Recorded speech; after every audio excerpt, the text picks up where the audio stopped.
So 20 years later, we are living in terms of Swahili newspaper.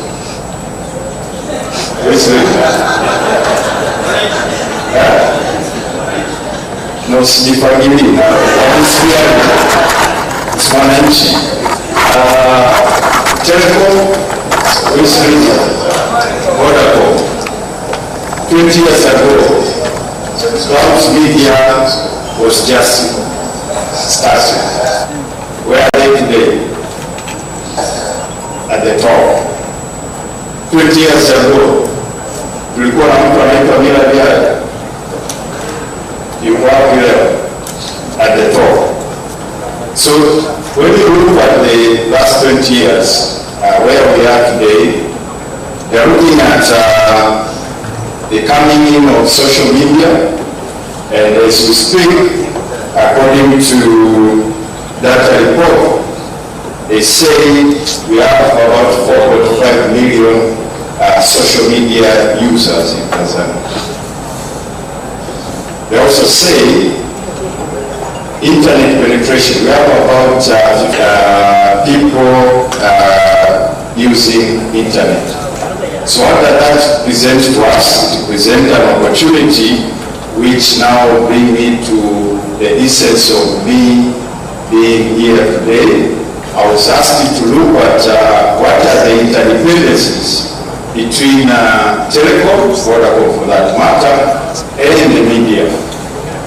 So looking at what has been the traditional way of telecom, Vodacom, and the media operation, it has been mostly they put up for advertisement, they communicate with their customers, with clients through our media outlets, they participate in sponsorship, they participate in marketing of various product and initiatives. So those were traditional ways of how we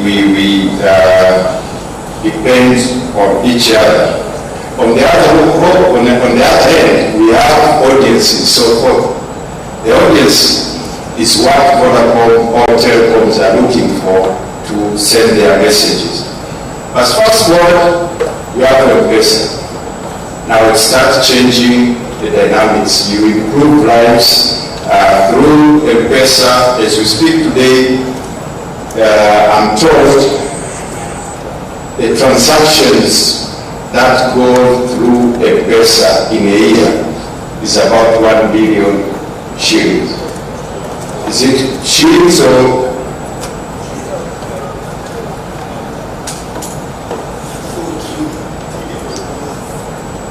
Trillion a month.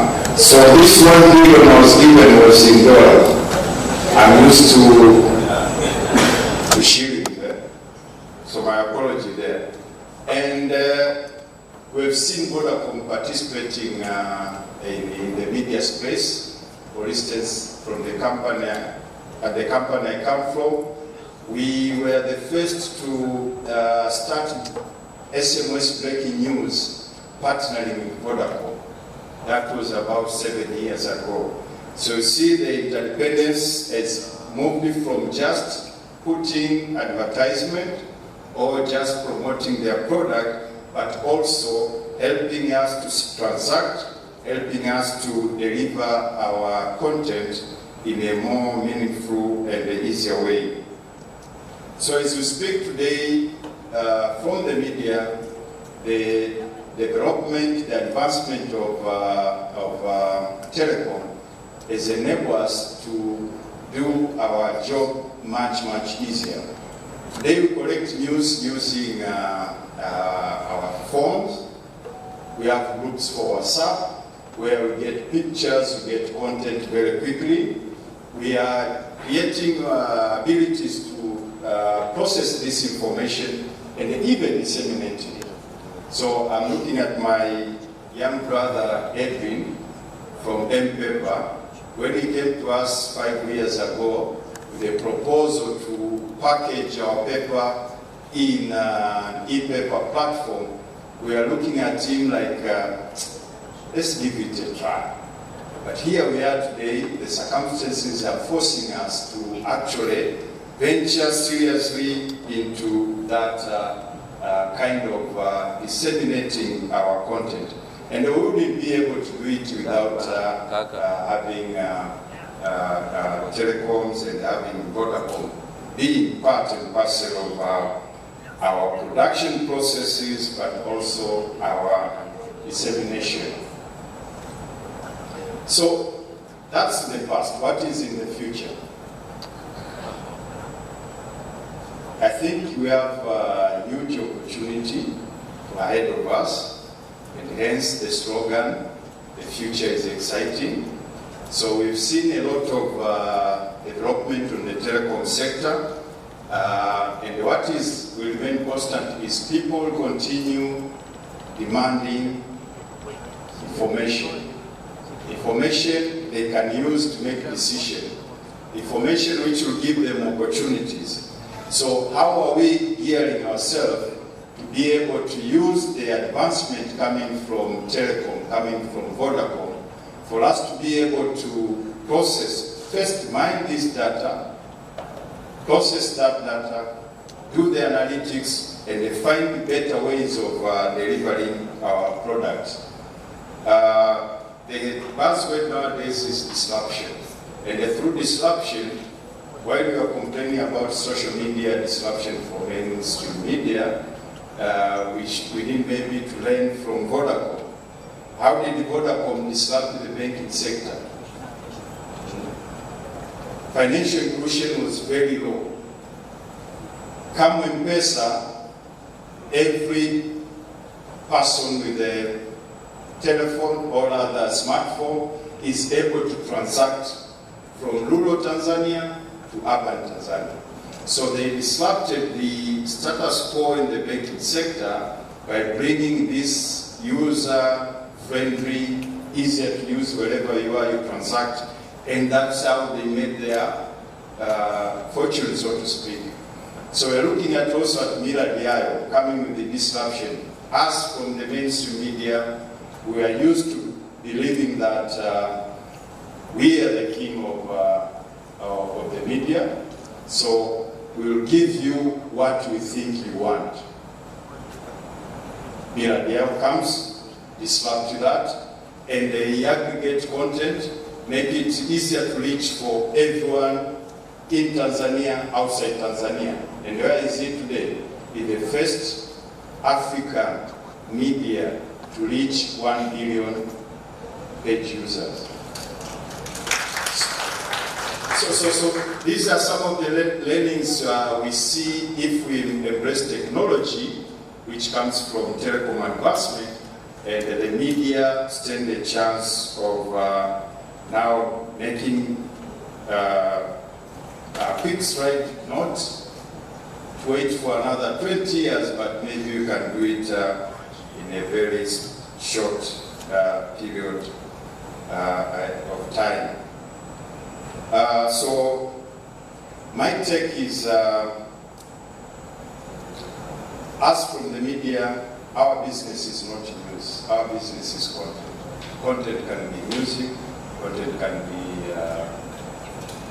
film, movies, content can be games, content can be entertainment. So how do we leverage from the power that Vodacom brings for us to come up with solutions which will enable us to continue doing our job and representing it in a much simpler way, but relevant to our audiences. So with advancement like the Internet of Things, the ability to mine data, the ability to process it, Vodacom stand a chance of actually informing our business models. They stand a chance of enabling us to change from our traditional way of conducting our business activities to a more advanced way where we mine data, know our customers, and they give them what they want at a very high speed and a very convenient time. So must be thankful for Telecom, for Vodacom, for actually presenting us with these opportunities which will enable us to innovate on our business model. And I have to say, this interdependence will continue. Much as Telecom is developing faster, they need content. Media is the king of content. The disruption from social media has brought in a lot of fake news. So what that presents is the need for credible news. So the media industry in Tanzania and across the world will stand a better chance now of making sure that we have used technology to produce quality, relevant content which will disseminate to our readers and to our viewers much faster. So at that point, I have to say, I have to agree to the slogan that indeed the future is exciting. So I would like to say hongera sana mkurugenzi Hisham, hongera Vodacom. I'm looking forward to another 20 years of collaboration. Asanteni sana. Excellent. Ladies and gentlemen. Very good talk. I look forward to the next 40 years actually. Asante sana Bakari Machumu. In the audience, I see Jacqueline Mengi has just come in. I always tell her she's my absolute favorite female artist in Tanzania. The song, the album that she came out, I'm Crazy Over You. Yes, I had a crush on you too. And that was back in 2000 and she was Miss Tanzania then. That's looking back at time, eh? Karibu sana. Thanks for being part of the journey with us. Ladies and gentlemen, let me take it back to Rosalind. And you're going to be sharing the stage with Hisham as well. You are taking us way back. And Hisham, I think, will roll us through time to the present a little bit before we launch on stage and then take a look at, completely launch the campaign that's coming through that will be extremely exciting for the public in Tanzania. Ladies and gentlemen, kwa mara nyingine tena tafadhali Rosalind, karibu sana.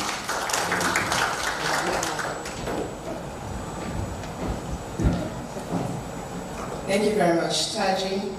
Asante sana Bakari for reminding us of the interdependencies between our two industries. I think it is completely a fact that without the media, we would not be here.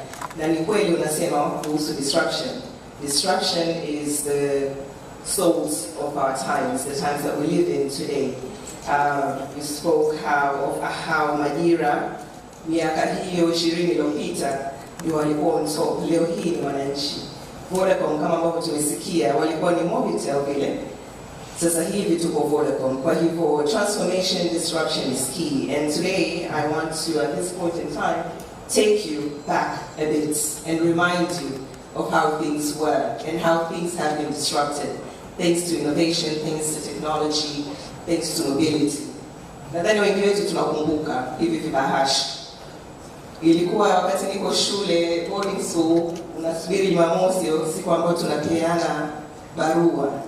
Naangalia barua kutoka nyumbani, wengine tunatuma barua, tunapokea barua kutoka kwa pen pals, tulikuwa tuna pen pals back then.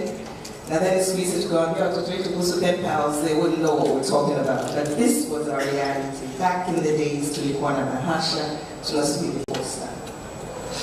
Wangapi tunakumbuka and can resonate with this one? This tells a story of sending money. It tells a story of una ndugu yako kijijini ana shida, unamfikishiaje shilingi 20,000 ili aweze kukidhi haja zake. Utaenda kituo cha basi, utatafuta abiria, utampa kifurushi chako cha pesa zako, utasubiri afike, kwanza utarudi nyumbani uanze kusali, mama atafika salama huko anako na hela yako inafika. And it may take days before this bus gets there. It may break down along the way. All you can do is sit and wait. Today, we know the disruption that has happened to this scenario. Hapa ni TANESCO, Tanzania Electric Company Limited. tunaenda kupanga mistari hapa mpaka kule nje, tunasubiri zamu yetu kwenda kwenye kidirisha kulipia bili ya TANESCO, vinginevyo umeme wako unakatwa. We know the story today. We understand the transformation that has happened in this space as well. I am just teasing you and taking you back. Kulikuwa na internet cafes. We remember this. Glory, seriously, you remember this. No. Internet cafes, leo hii watoto wetu wakitaka kufanya kitu cha shuleni au hata sisi wenyewe, ilikuwa wakati huo tunaomba kazi, inabidi uende kwenye internet cafe, kwanza uombe mtu akusaidie kuandika yako, ukishamaliza lazima uprint, maana huwezi ukatuma digitally kwa mwajiri au potential mwajiri. Kwa tunaenda kwenye internet cafes, tulikuwa tunafanya mambo kama haya, bado zipo zinaendelea kuwepo, lakini we've seen the disruption there and we've seen the shrinkage that has happened in this space.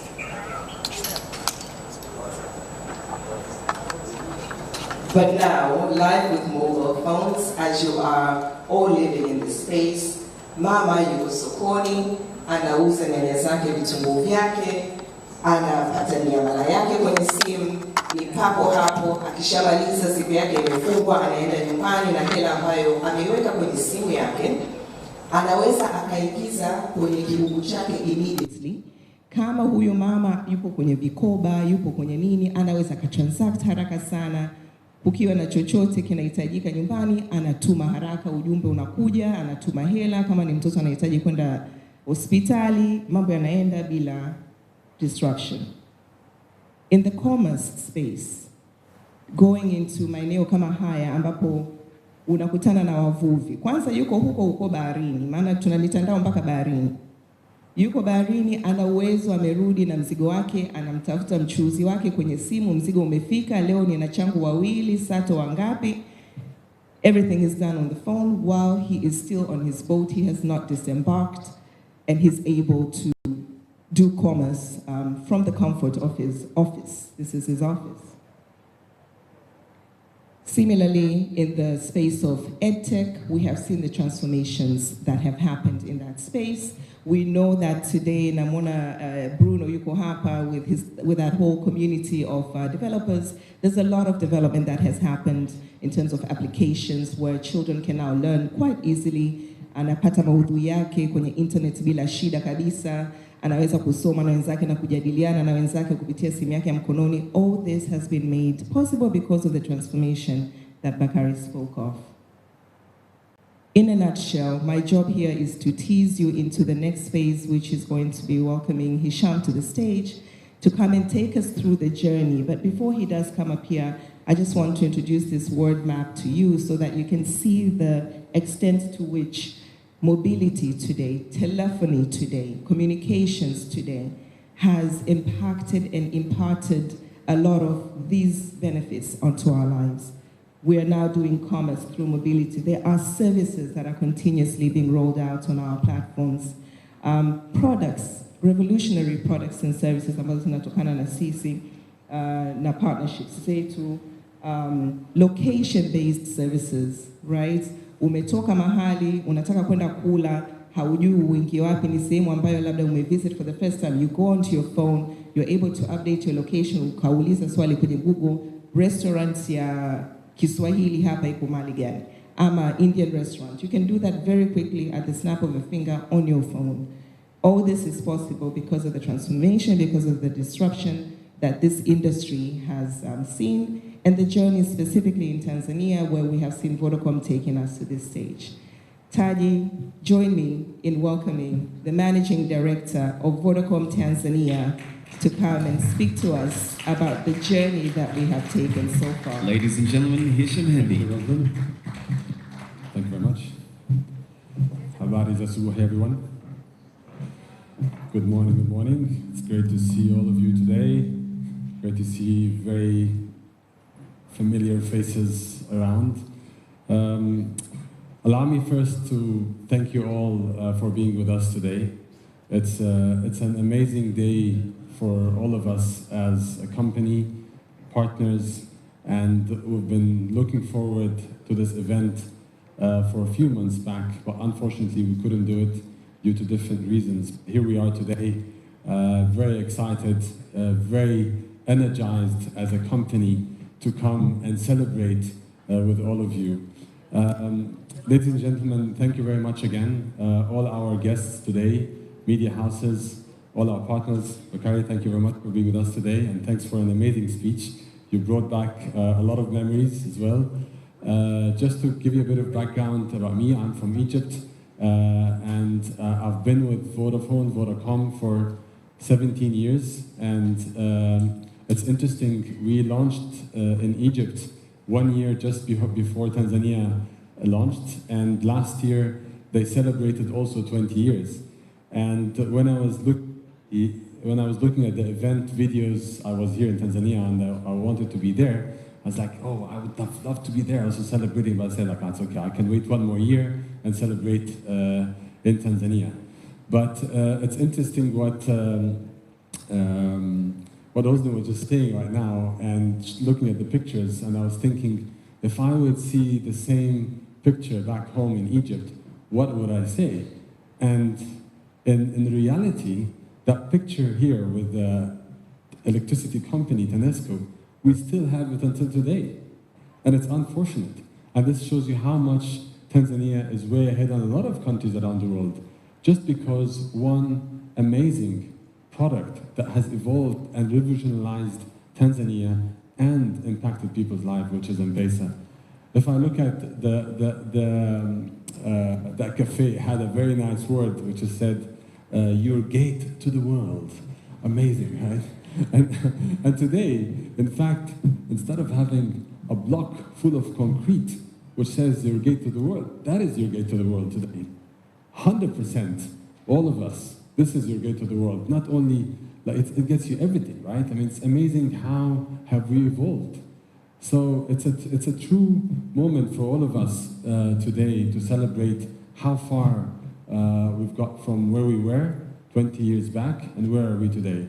So allow me I'm just going to take a bit of your time just to kind of bring some memories and what Vodacom Tanzania, where did it come from, and just bring back some memories to all of us. So if I look at where Vodacom Tanzania was, so the company was created in 1999, and basically the infrastructure was GSM at the time, and we had, took us obviously some time to build the network, the infrastructure, and 14th of August we were absolutely ready to launch, and if you remember 15th of August 2000, this is when we officially launched the company. When we entered in Tanzania, there was a few operators down there. There was only one GSM company at the time. Bakari mentioned it was Titel. This was they had 20,000 customers. Millicom at the time, which I think they were not named Millicom at the time, but with 50,000 customers, and TTCL was there. When we launched, we were the third operator, and we were wondering how we're going to compete in Tanzania. But thankfully, because of all of you here, because of our customers, because of our partners, we became #1 operator just 1 year after launch in 2001, which was a great thing. Let me get a bit excited with one of the great advertising 13 years back. Some of you remember it. Actually, it's just so literally yesterday, and it was quite nice. I'll leave you to it.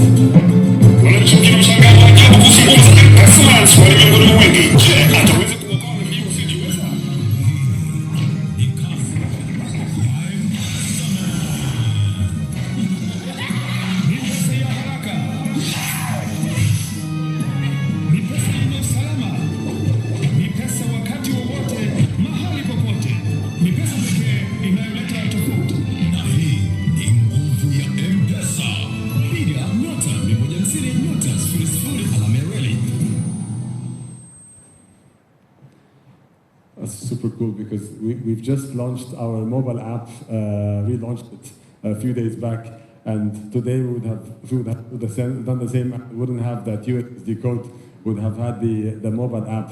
So it's quite interesting also how things are evolving. How many of you remember this ad? Okay, it shows that we've got a lot of young people in the audience here. Not a lot of people remember that. Great.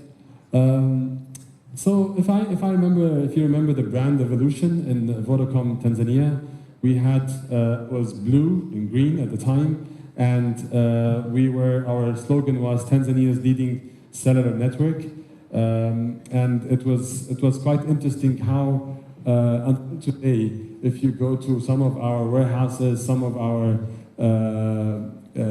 data centers, still see some of our equipment that has got that logo. And I say, guys, we need to put back up, but God, this is a very, this brings back memories, we want to keep it. Okay, fine, keep it, no problem.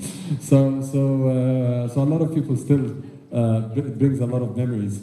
But we've evolved to Vodacom, and we changed the logo, Power to You, bringing a lot of new products and services, and we'll talk a bit about that journey. And recently we moved to the future is exciting, because we do believe truly that the future is exciting with a lot of things that are coming through.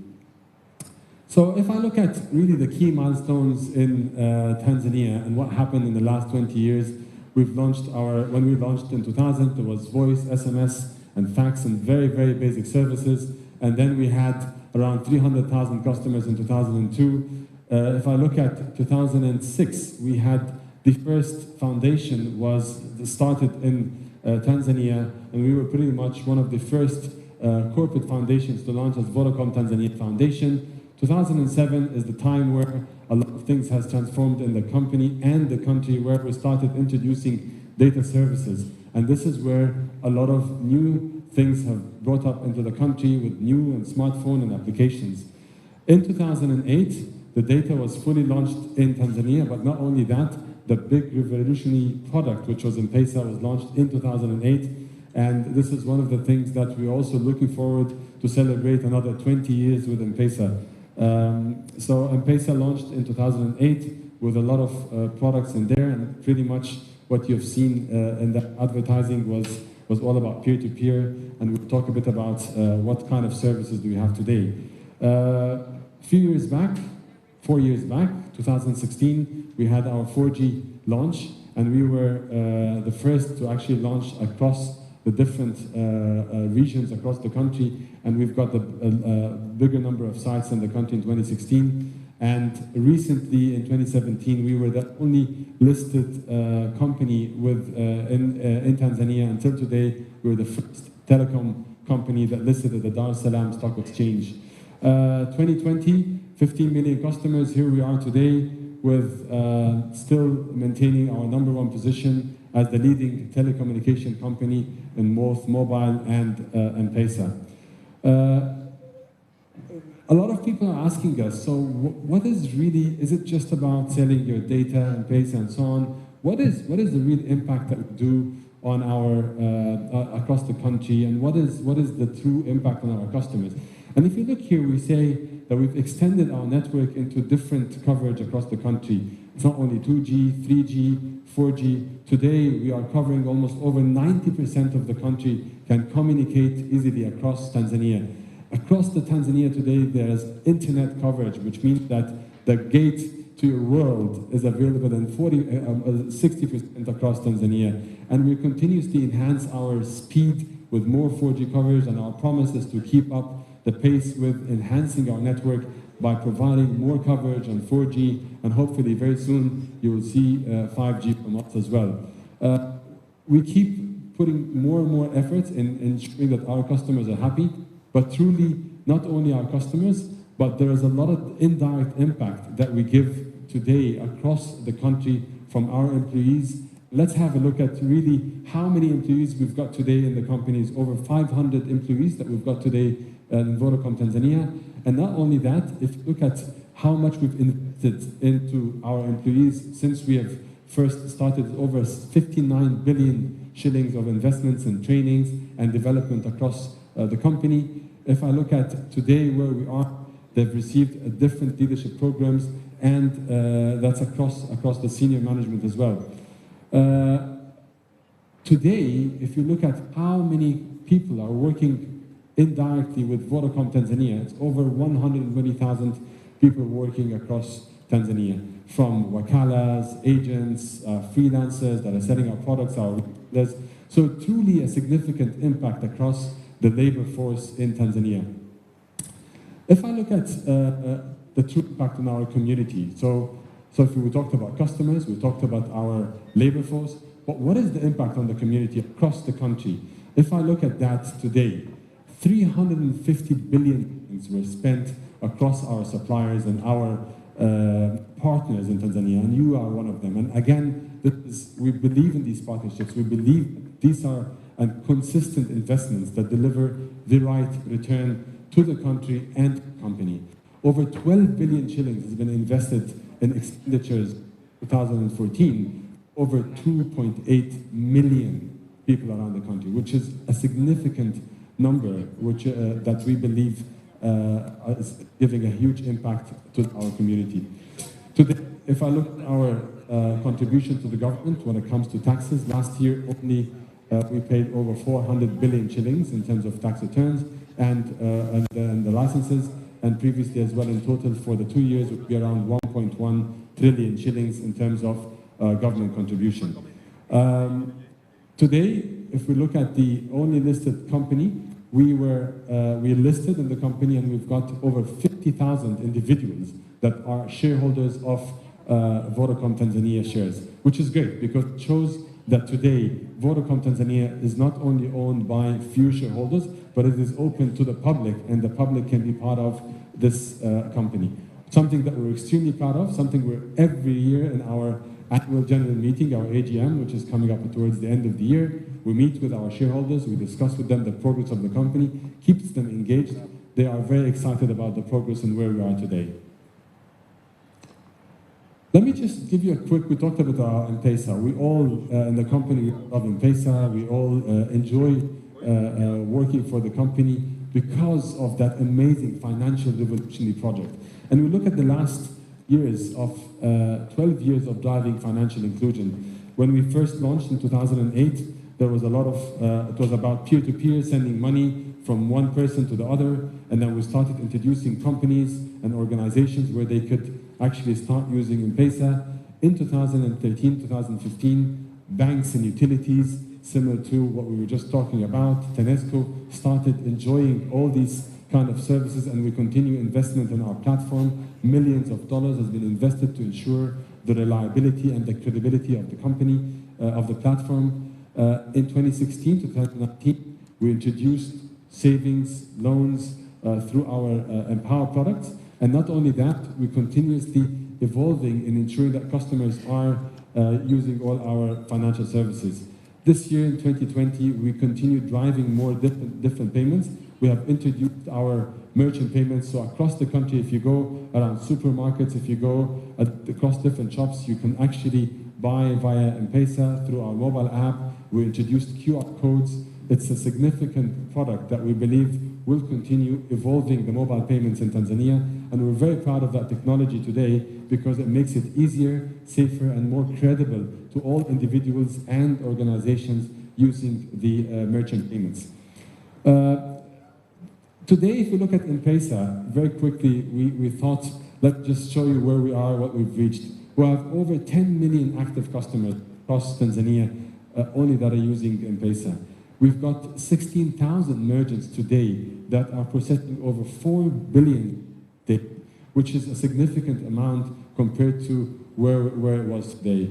We will continue using all our, connecting all our banks and businesses, and today we've got 3,000 of those connected to our mobile money platform. If I look today, M-Pesa contribution to our total airtime sales, again, this is part of our contribution, our social responsibility to the country, of us going digital and stop using paper because we believe it is harmful to our environment. We try to process over 56% of our airtime transactions through M-Pesa. We would love to bring that to 100% to ensure that we are paper-free and it's environmental friendly.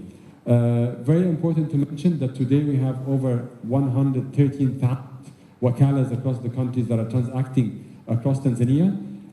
If I look at today, if you remember, every few months we announce FAIDA, which is the interest to all our customers. We have processed over 133 billion shillings to all our customers, and we will continue doing that because this is our customers' money, and we put them in saving accounts, and they have to get the benefits of these interests.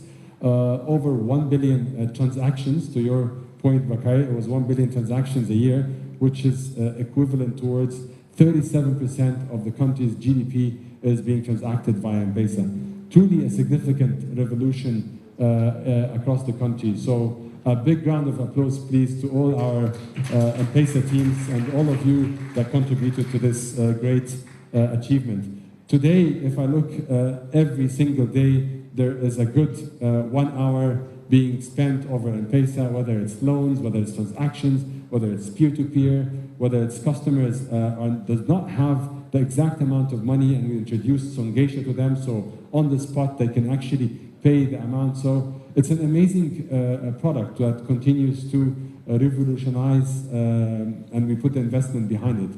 And we still continue becoming the #1 market share and revenue share compared to the rest of the operators, because we do put the right investments in that. Our foundation, we always talk in our company that when we come to the office, we're all excited, we're all very happy, because there is a purpose that we come and we deliver to it. And that is all happening via the foundation. The foundation of Vodacom Tanzania has been significantly active in different parts of the country, whether it's health, it's education, and many more. If I just give you a glimpse of what happened of our impact in the last 3 years, over 2.8 million indirect and direct beneficiaries were impacted in that. 68,000 customer numbers of direct beneficiaries were also impacted. If I look at the students nationwide that are truly today being using our free digital platform, over 60,000, and we want to bring that across the schools in Tanzania, which is again one of our purpose that we believe in, that every single student and child has to have access to free education in the country, and it's one of our purpose that we believe in. Over 2,500 cooperatives today have access to financial inclusion via M-Pesa, as I mentioned earlier. If I look at agriculture, today we have over 291 institutions and startups that got access through our M-Pesa platforms and through our foundation. 40,000 beneficiaries today are reaching, and we'll be delivering to them different donations through the foundation. If I look at the Girls Power, and again, this is one of the things that we have recently become extremely active in, around empowering women, empowering girls in the country. We have over 5,500 girls that were empowered in the Lindy project, and we're extremely proud of that as well. Today, we are delivering over 81% positive delivery of social impact, which is something that, again, we're very proud of as a foundation. Over 11 billion shillings were also spent as an investment for the foundation and Vodacom Tanzania. We still believe that we will have to invest more, and we will continue investing more in the foundation to deliver more contribution to the entire country. Just quickly, as I mentioned earlier, the network coverage today, we're all over the country, and we continue to invest across the country, whether it's 4G, 3G, 4G. Hopefully soon we will bring the 5G technology and ensure that we are connecting more and more organizations. If I look at today, across the entire world, where can you take your phone and go and roam freely? It's almost around the entire world. And you can see that the whole map is colored with all our partners, and the first roamer partners, second roamer partners. Through our global company, we continue to connect people. So truly, if I look today where we are, where we come from, it's again because of all our great partnerships that we had with you, primarily because of our customers and because of the commitment of our staff and our employees. So really, we're very proud of today. Today is an event that is celebrating the full 20 years. We are launching a big campaign, and we'll be talking about it in a bit. But I just thought it would be great that we share with you all of these proud moments we had throughout the last 20 years. and we're truly proud of it as a company, and we will continue investing more and more into our customers, our partners, to deliver better services and impact more the society. As we always say, our vision is to digitize Tanzania and change people's lives through technology. Again, thank you all for being with us today. Thank you for putting some time and effort in being and sharing this moment with us. Asante sana. Asante Hisham for a fantastic presentation. You've taken us all.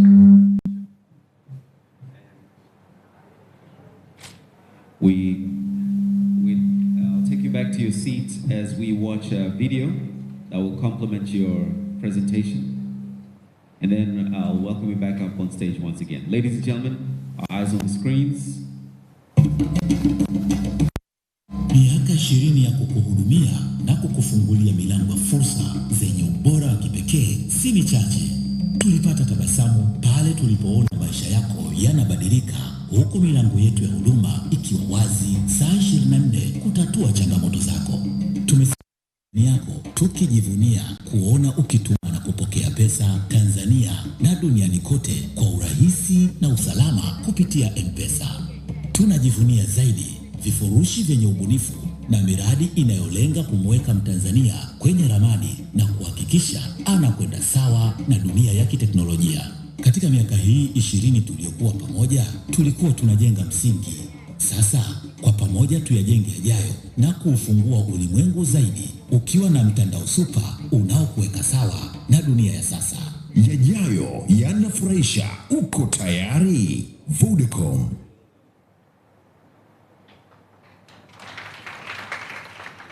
Safi, may I welcome back up onto the stage, please, Hisham, Rosalind, Tafadhali, Bakari, and Linda. May I please welcome you up onto the stage? We want to take a particular picture together, first of all.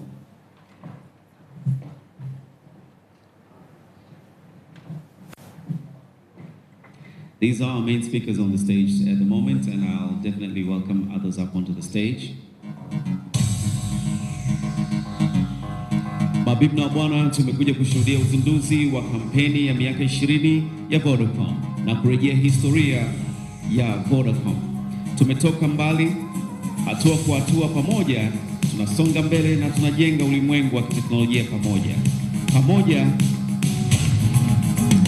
tuyajenge yajayo, mabibi na bwana.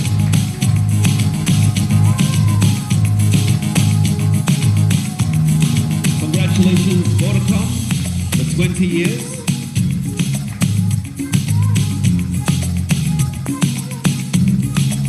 And now, may I please welcome members, ExCo members, Vodacom, please come forward.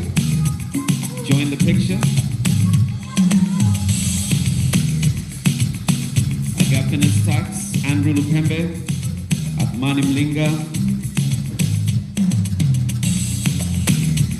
Ngumu Commando, Harriet Wakatare, Epimark Metini, Arjun Dillon,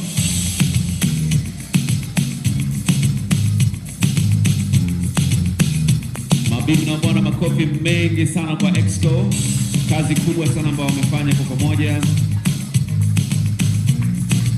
Reaching this particular milestone for Tanzania, enriching the lives of Tanzania and improving the lives of Tanzania. Asante. Please remain.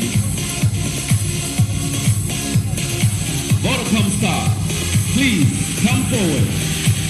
And may I please request the first four that are called to come down the stairs a little bit. Wengine to follow suit. So Hisham, Rosalind, Bakari as our keynote speaker. Square to kidogo. Paka the first step. First step. One more step right there. Super. Wengine wote. Vodacom staff, karibuni mbele. Na hongereni sana kwa miaka 20 ya Vodacom tunavyozinua leo. Kampeni maalum ya kuwanufaisha Watanzania.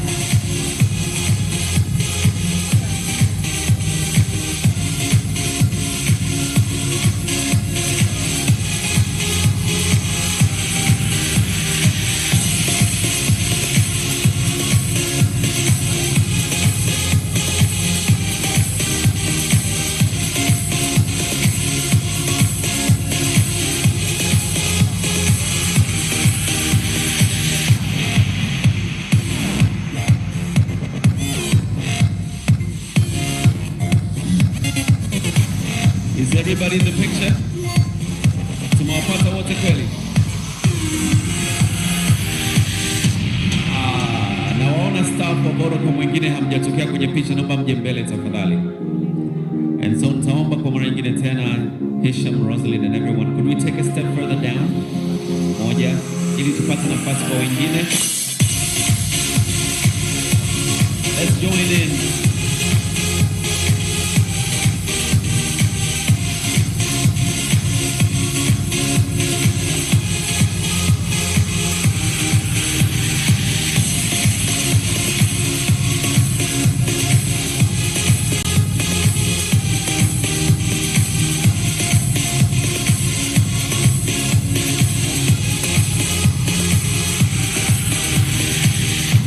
Asanteni sana, ongereni sana, makofi kwa pamoja. God bless another 20. Ongereni sana sana sana kwa kuboresha maisha ya Watanzania, na kwa pamoja tujenge Tanzania yenye maendeleo kidijitali. Mabibi na mabwana, and so we've started from way back 20 years ago. We've seen what the future is like. The keynote presentation details how media and business can come together, how these interdepend on each other. And now, naomba nimkaribishe Linda Riwa, the Commercial Business Unit Director, aweze kuzindua one of the most exciting campaigns I'm sure that's going to hit Tanzania in the coming months. Karibu sana Linda, kwa makofi yetu mengi sana. Please join me up on stage.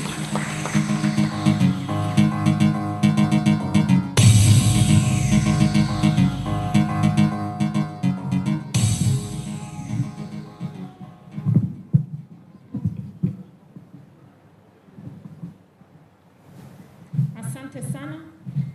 Habari ya asubuhi mabibi na mabwana. Kwanza kabisa ningependa kuwashukuru kwa kujumuika na sisi asubuhi ya leo. Leo tumezindua rasmi shamra za kusherehekea miaka 20 tangu kuanzishwa kwa Vodacom Tanzania PLC, na kwa kipindi hicho chote cha miaka 20 tumekuwa karibu sana na wateja wetu, tukiendelea kuboresha huduma tunayowapatia wateja wetu kila kukicha.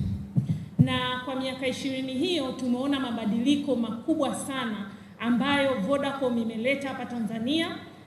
Tumeona kwa mkurugenzi mkuu wetu Hisham hapa ameonyesha tulivyotoka kutoa tu huduma ya ujumbe mfupi na kupiga simu, tukatransform kwenda kutoa huduma ya internet, tukalaunch Vodacom Foundation, M-Pesa. Ni mabadiliko makubwa sana na ni mchango mkubwa sana ambao Vodacom umefanya Tanzania, ukilenga hasa kuboresha na kubadilisha maisha ya Mtanzania.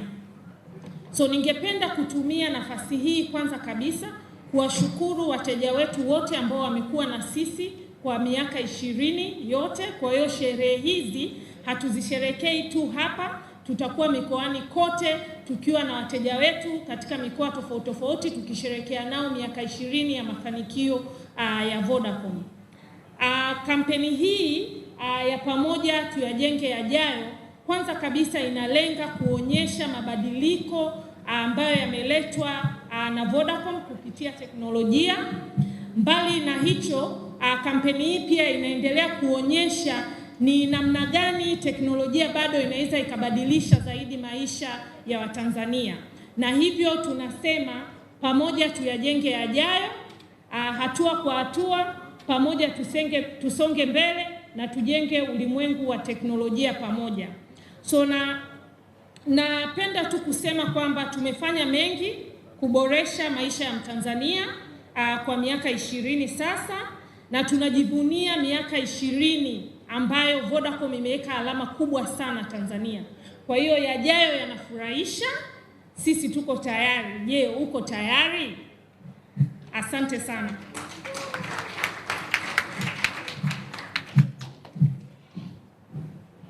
Hi, we can't wait for it kabisa yani. Bila shaka kabisa yani. Mabibi na bwana, leo tumesema kwamba the media is very important kwetu. Tumeanza hii safari pamoja nao. We'd like to acknowledge the media. And so we'll be calling you up for a presentation of certificates and also, I believe certificates, is that right? That's what we have ready? Naomba basi timu yangu ijiunge nami hapa jukwani tafadhali, so that we can do the media acknowledgements tafadhali. Alright, kwa hiyo mabibi na bwana, kwa kweli yajayo yafurahisha. Kama ambavyo Hisham alisema hivi juzi, ilikuwa sio siku nyingi sana zilizopita, tuliweza kuzindua upya applications zetu mpya na vile ile open API. Kwa hiyo tunapokwenda mbele, maisha yanakuwa rahisi zaidi, yanakuwa vile salama zaidi, a lot more secure, and also kasi zaidi. Karibuni mbele basi na vyeti vyetu ambavyo tutaviita, na wawakilishi wa vyombo vya habari natumaini kwamba wote ambao tumewalika wapo tuweze kupresent hizo kwenu. Are we ready? Naomba turejee ile video kwa mara nyingine tena wakati wanakuja mbele tafadhali.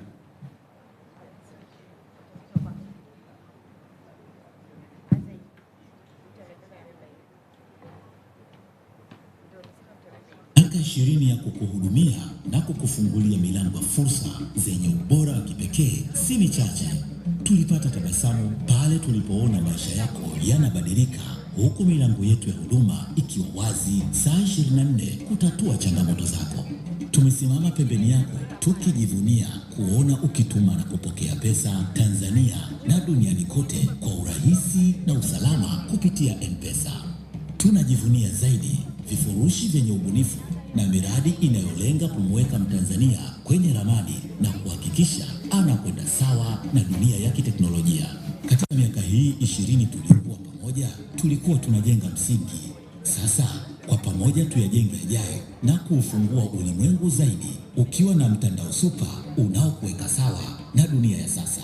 Yajayo yanafurahisha, uko tayari? Vodacom. Safi kabisa, kwa pamoja tuyajenge yajayo, mabibi na bwana. Hisham, please welcome you onto the stage. Rosalind, please, as well. And Linda, as the occasion that comes next is definitely yours. Mwandishi wa habari, waheshimiwa, wawakilishi, naomba tafadhali sasa tukiwaita mbele mje muweze kupokea vyeti vyetu hivi.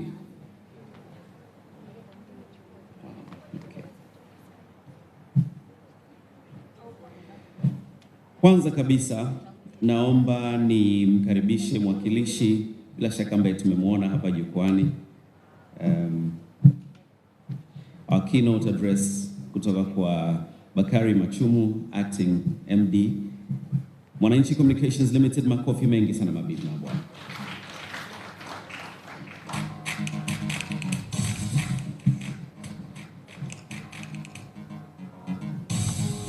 Bakari, utasimama katikati yako na yes, that's the position. Kwa wengine wote ambao watakuja mbele, na naomba kweli makofi mengi sana kwake Bakari. In the 20 years amefika mbali kabisa.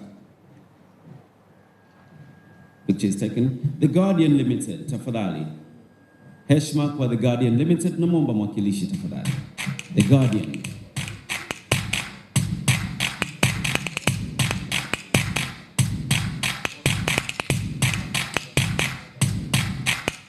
Kuna yeyote ambaye atawakilisha The Guardian Limited?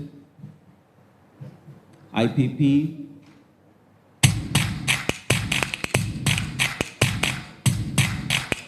Tuwapigie makofi. Anakuja. Karibu mbele tafadhali. Ndio pande jukwani upokee.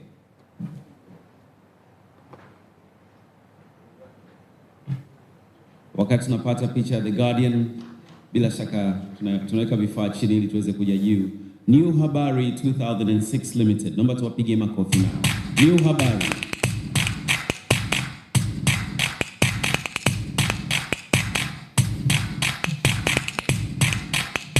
Karibu mbele kakaangu.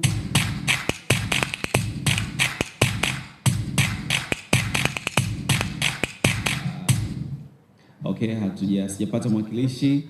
Global Publishers. Global Publishers. Safi sana, tunashukuru kwa uwepo wenu.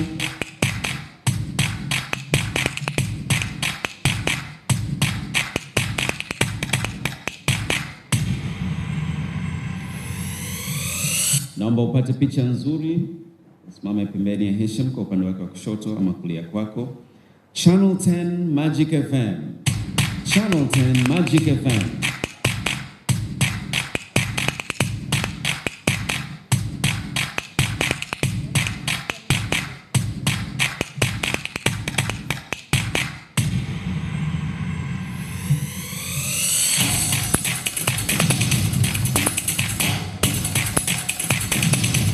Naomba ugeukie kamera tuweze kupata picha safi kabisa.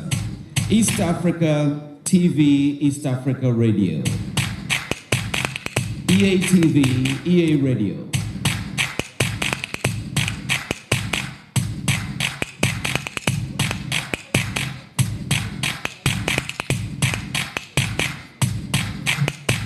ITV Radio 1.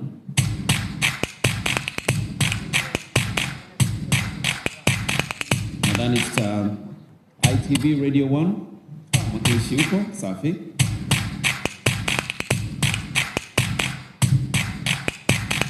Sahara Media Group, Sahara Media Group.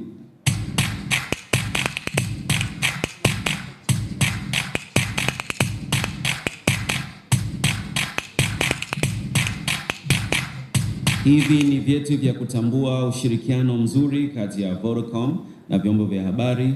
TBC, TBC. Karibuni sana.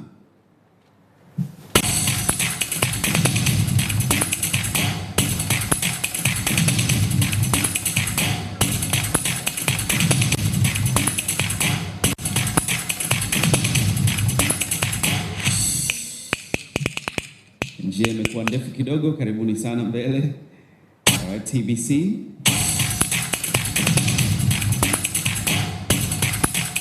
TVE EFM, TVE EFM.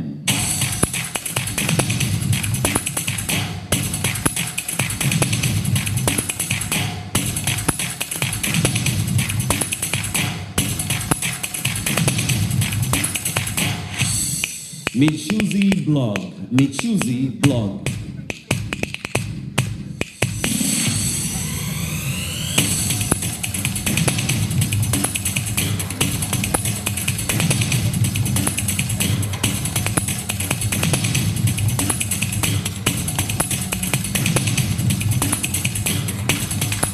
Aden Kitomari, Aden Kitomari. Is Aden here?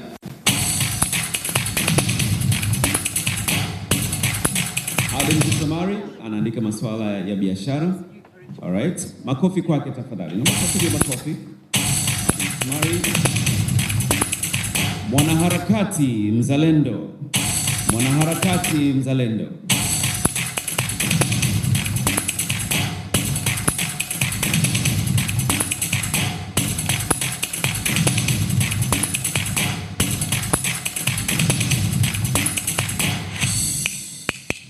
Alright, tafadhali mabibi na bwana, makofi taratibu tunavyotangaza Millard Ayo. Millard Ayo.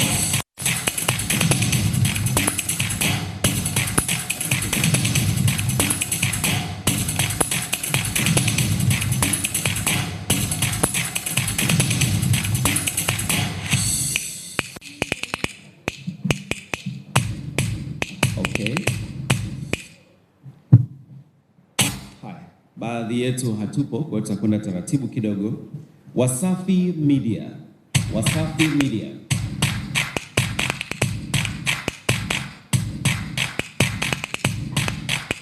Wasafi Media. Wasafi hawapo, hii tutairejesha, tutaendelea. Wasafi wanachukua wewe hapa, si ndio? Media mpya hizi. Uhuru Media. Uhuru Media. Asanteni kwa uwepo wenu.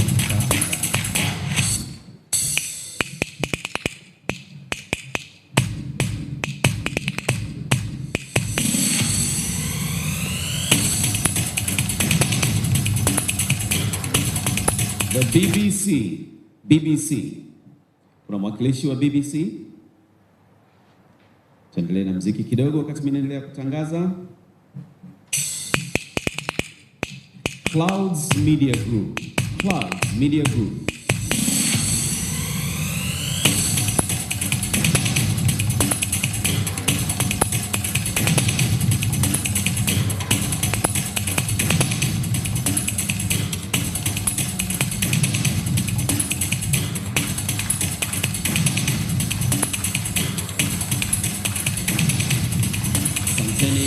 kwenu Clouds Media Group. Lemutu's blog, Lemutu's, mwakilishi yupo, asante sana kwa uwepo wenu.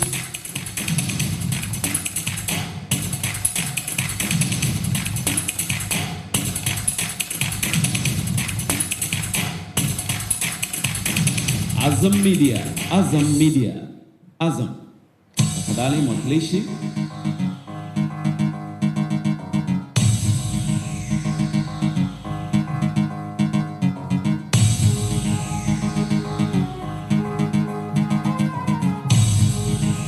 The East African. Karibuni sana, the East African.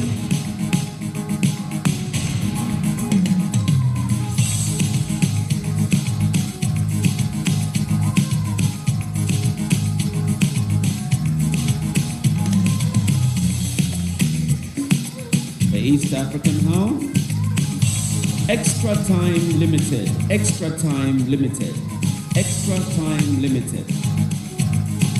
time wapo?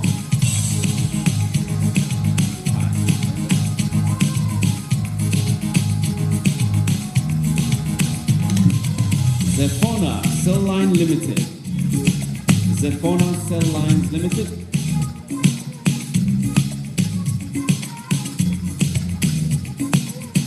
Moja turejea ile extra time. Alikuwa amekaa nyuma kidogo kakaangu. Extra time.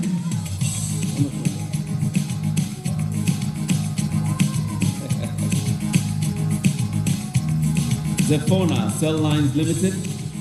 Naona hawa nimewaita hawa.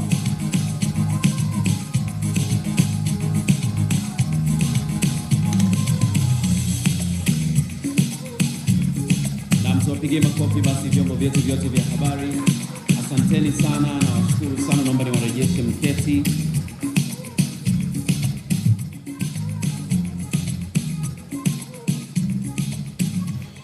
Mabibi na bwana, ladies and gentlemen, kwa ratiba yetu rasmi, we've come to the end of our formal program this morning.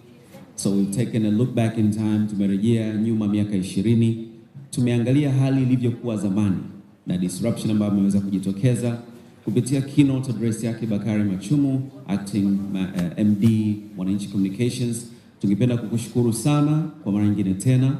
We'd like to acknowledge as well media na representative wote ambao mmeweza kufika, waheshimiwa, mabibi na bwana, wageni alikwa kutoka kwenye vyombo vya regulatory authorities. Tunawashukuru from the business. Asanteni sana kwa kuspare your moment with us this morning.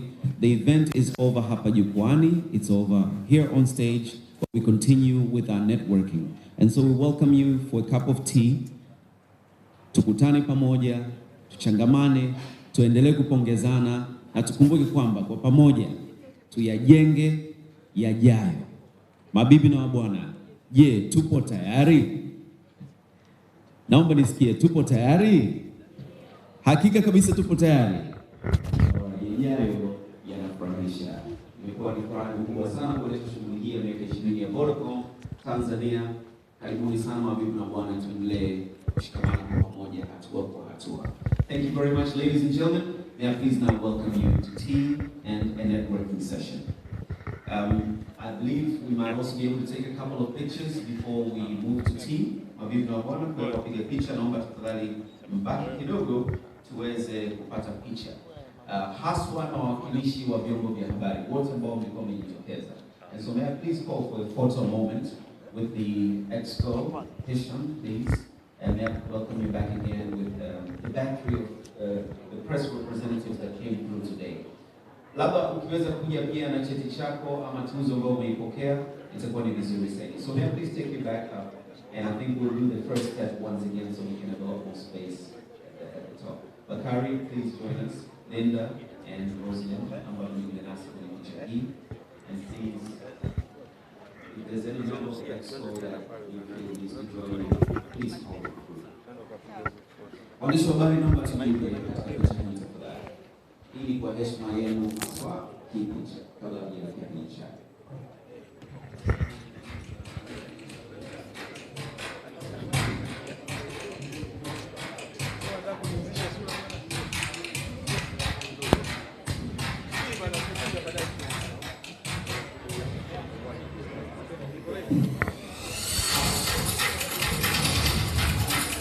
Tutapiga picha hapa ndani ya ukumbi na pia tutapiga picha eneo la nje, kuna eneo maalum limetengwa. Naomba tafadhali sana upande juu ya jukwaa. Usipande hiyo namba 20, sina hakika na uwezo wako kuhimili uzito. Tumehimili mengi biashara katika nyakati, lakini hiyo ni urembo kwa siku ya leo. Karibuni sana juu ya jukwaa.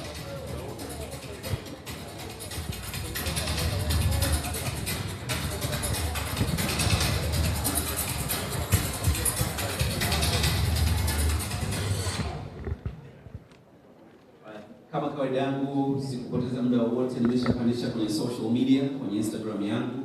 Nimemention na kutag Vodacom pamoja tupige yajayo tafadhali, ama vipi? Mimi picha inaisha bana. Mpaka nimalize kuzungumza kwa mrefu tabasamu. Nionyeshe pride.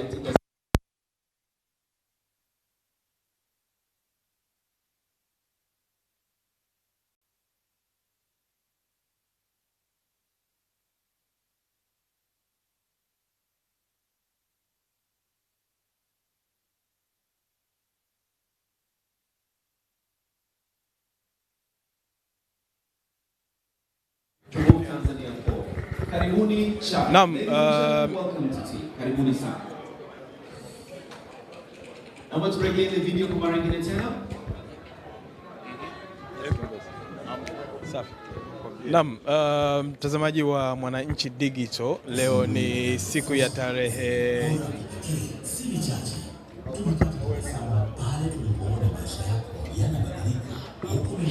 tarehe 7 leo, siku ya tarehe 6 leo mwezi wa 10 mwaka 2020, tuko maeneo ya ukumbi wa Hyatt Regency hapa jijini Dar es Salaam, na tukio la leo ambalo linafanyika hapa ni maadhimisho ya miaka 20 ya Vodacom. Kwa kipindi cha miaka 20 imekuwa ikitoa mchango wake hapa nchini, imefanya biashara, lakini imeeleza namna gani ambavyo imekuwa karibu zaidi na jamii ya Watanzania, na mabadiliko makubwa ambayo imetoka katika hatua moja kuelekea nyingine. Na kwa bahati ambayo leo hii tumeweza kuiona hapa ni mchango mkubwa wa vyombo vya habari kuweza kutambuliwa, na kaimu mkurugenzi wa Mwananchi Communication Limited ndugu Bakari Machum ambaye tuko naye hapa leo ameweza kuzungumza kwa ufupi kuhusiana na nafasi ya vyombo vya habari na umuhimu wa mageuzi, hasa kuzingatia eneo la ubunifu zaidi katika kuhakikisha kwamba mahitaji ya wananchi hasa katika utengenezaji wa maudhui linakuwa ni eneo muhimu sana. Karibu sana katika matangazo haya moja kwa moja ya Mwananchi Digital. Labda utueleze kwa nafasi yako zaidi, hasa unapotazama eneo la ubunifu na unapoitazama kampuni ya Vodacom ilipotoka, na ukihusisha zaidi na hatua ambazo kampuni ya Mwananchi imekuwa ikifanya kwa sasa hivi, nini ambacho unakiona kwa hapo baadaye? Asante sana Kevin. Naona fursa nyingi sana, kwa sababu mkurugenzi Isham alivyokuwa anatupitisha kwenye safari yao ya miaka 20, ametuonyesha jinsi ambavyo teknolojia imekuwa ikiongezeka kwa haraka sana, na inavyoongezeka jinsi gani wamekuwa wakiboresha maisha. Sasa sisi kama watu wa habari tunaona kabisa kwamba tuko kwenye 4G sasa hivi na 5G inakuja. Manake nini? Manake inawezesha kuweza kuwa na kasi kubwa sana ya kupeleka taarifa, inawezesha kuwa na uwezo wa kuweza kuchukua vitu vikubwa kwa maana ya data kwa uzito mkubwa na vikao kwenye quality nzuri, lakini vinakwenda kwa haraka. Kwa fursa tunazoziona sisi ni kwamba, moja, kazi yetu ni kukusanya habari, kuzichakata na kuzisambaza. Kwa kuna fursa hapa kutumia teknolojia kukusanya habari kwa haraka. Kwanza kabla hujakusanya habari umjue mteja wako. Kwa hiyo telecommunication au tuseme maendeleo kwenye simu yanatupa nafasi ya kuwajua wasomaji wetu, wasikilizaji wetu kwa haraka zaidi. na ukishawajua utengeneze wanachokitaka na uwapelekee kwa haraka kwa ubora unaotakiwa. Kwa hapa unaona fursa ya kwamba unakusanya habari, unachakata. Sasa hivi unaweza ukatengeneza habari pale pale field. Uhitaji kurudi chumba cha habari. Hiyo ni teknolojia na unaipata hiyo kwa sababu kuwepo kwa watu kama Vodacom wanakuwezesha kule field uliko unapata internet, kwa unaweza ukachakata habari yako na ukaituma kule kule, kwa sababu watu wanataka kupata taarifa haraka wakiwa kwenye shughuli zao. Hawahitaji kusubiri labda taarifa ya habari usiku au wasubiri gazeti kesho. Tunafanyaje kuhakikisha kwamba tunawapelekea taarifa sahihi za ubora zinazowasaidia kufanya maamuzi au kuwaburudisha kwa wakati na kwa bei nafuu. Kwa Vodacom wanatupa hiyo nafasi kwenye maendeleo ambayo wameelezea. Labda mtazamaji wa Mwananchi Digital angeweza kufahamu Mwananchi kwa sasa hivi mnafanya nini hasa katika eneo la ubunifu. Kuna kitu ambacho mmeanzisha Habari Hub. Hiki kina uhusiano gani wa moja kwa moja na hasa tunapozungumzia mageuzi makubwa katika teknolojia hasa katika uzalishaji wa maudhui? Habari Hub tunaweza tukajivunia kabisa kwamba sisi ni chombo cha habari cha kwanza Tanzania, Afrika Mashariki na pengine Afrika. Tumejaribu kutafuta kujua kama kuna watu wameanzisha kitu kama hiki Habari Hub, hatujapata. Kwa hiyo tunaweza tukawa hatuko sawa, lakini so far tunaamini kwamba tumekuwa wa kwanza kuanzisha.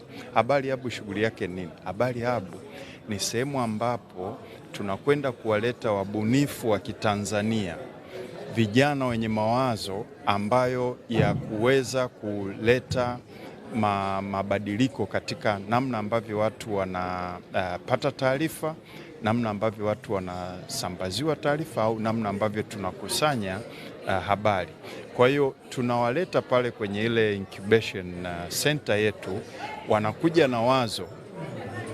Wakija na wazo, tunawapa nafasi ya kulitengeneza. Walitengeneze, linatoa ufumbuzi katika jamii yetu.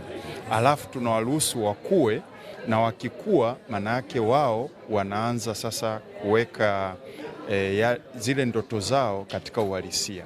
Na maana yake nini? Unaanza kutengeneza makampuni madogo madogo ya Kitanzania yanayoingia kwenye ulimwengu wa teknolojia ya hali ya juu, the fourth industrial revolution. Kwa wanakuja wanaanza kutengeneza kampuni ambazo zinaenda kuzungumza na dunia tunayokuja. Sasa hivi tunavyozungumza tuna product inaitwa e-gazette.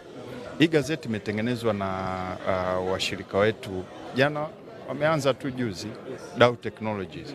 Kwa wamekuja na solution ya e-gazette kwamba tuweze kumfikishia msomaji magazeti yetu kwa njia nyepesi zaidi chini ya mwamvuli mmoja. Kwa kinachotokea ni kwamba unaweza ukasoma Mwananchi, The Citizen, Mwanaspoti na magazeti mengine ya kampuni ya Nation kupitia e-gazeti. Usiku saa 6 usiku wewe utapata taarifa yako popote pale ulipo duniani. Kwa hiyo kusema kwamba niko labda mkoani, niko kijijini, huku magazeti hayafiki, kwa hiyo leo nisisome Mwananchi. Kumbe unaipata kwenye simu yako na unaisoma kabla hata yule mwingine ambaye atasubiri kununua gazeti kwa venda. Kwa hiyo ndio kazi ambayo Habari Hub itafanya. Na sasa Vodacom juzi wamezindua mfumo wa application ambao utaenda kuruhusu utengenezaji au kutoa fursa kwa vijana wenye mawazo mapya kwamba sasa wayaweke katika utekelezaji na hivyo kuleta ufumbuzi wa matatizo mbalimbali. Na wanapofumbua matatizo wanatengeneza ajira, na wanapotengeneza ajira maana yake ni kwamba uchumi nao unakuwa na ukusanyaji wa kodi unaongezeka. Nikushukuru sana kwa uwepo wako hapa na nikutakie wakati mwingine tena. Asante sana. Naam, mtazamaji wa Mwananchi Digital, bado tunaendelea kuzungumza na baadhi ya washiriki waliojitokeza katika eneo hili, na ninatamani niweze kuzungumza na mmoja kati ya viongozi wa Vodacom waweze kutueleza japo kwa ufupi hasa ni nini ambacho kimetokea eneo hili na ni kitu gani ambacho kwa ufupi Vodacom imeweza kutoa mchango wake hasa katika kipindi chote cha miaka 20. Naomba nizungumze na Yes, ni habari yako dada? Yes. Hello. Bado tunaendelea kuzungumza na dada. Samani madam. No.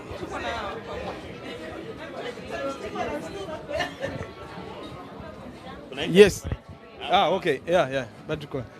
Naam, bado tunaendelea kuangalia ni nani ambaye anaweza kuzungumza japo kwa ufupi, lakini kampuni ya Mwananchi Communication imekuwa na ugeni hapa na umeweza kushuhudia kaimu mkurugenzi wa kampuni ya Mwananchi Communication ameweza kueleza kwa ufupi ni namna gani hasa katika eneo la ubunifu ni eneo muhimu zaidi, na ameweza kueleza kwa ufupi pia kuhusiana na mikakati ambayo ipo katika uzalishaji wa eneo la ubunifu kwenye eneo la habari habu na umuhimu katika teknolojia ambayo imekuwa ni eneo la kimageuzi zaidi, kama ambavyo kampuni ya Vodacom leo hii imeweza kutuonyesha matokeo chanya kwa namna ambavyo imekuwa ikifanya kazi katika jamii. Na kama utakumbuka tu kwamba kampuni ya Vodacom ilianzishwa mwaka 1999 na imekuwa ikifanya kazi zake kwa kipindi hicho cha miaka 20 sasa, kwa mara ya kwanza kabisa ikiitwa kampuni ya Mobitel, na leo hii tunaona ikiitwa kampuni ya Vodacom. Mchango wake ni mkubwa sana, na kama ambavyo umeweza kushuhudia eneo hili ambalo lilikuwa likiwasilishwa kama mfumo wa data na mkurugenzi wa Vodacom. Hadi wakati mwingine ni kutakie utazamaji mwema wa vipindi vinavyoendelea kutoka hapa Mwananchi Digital. Tutaendelea kujulisha hapo nje baada ya dakika chache kwa kitu ambacho kinaendelea kujiri katika eneo hili. Asante na kwaheri.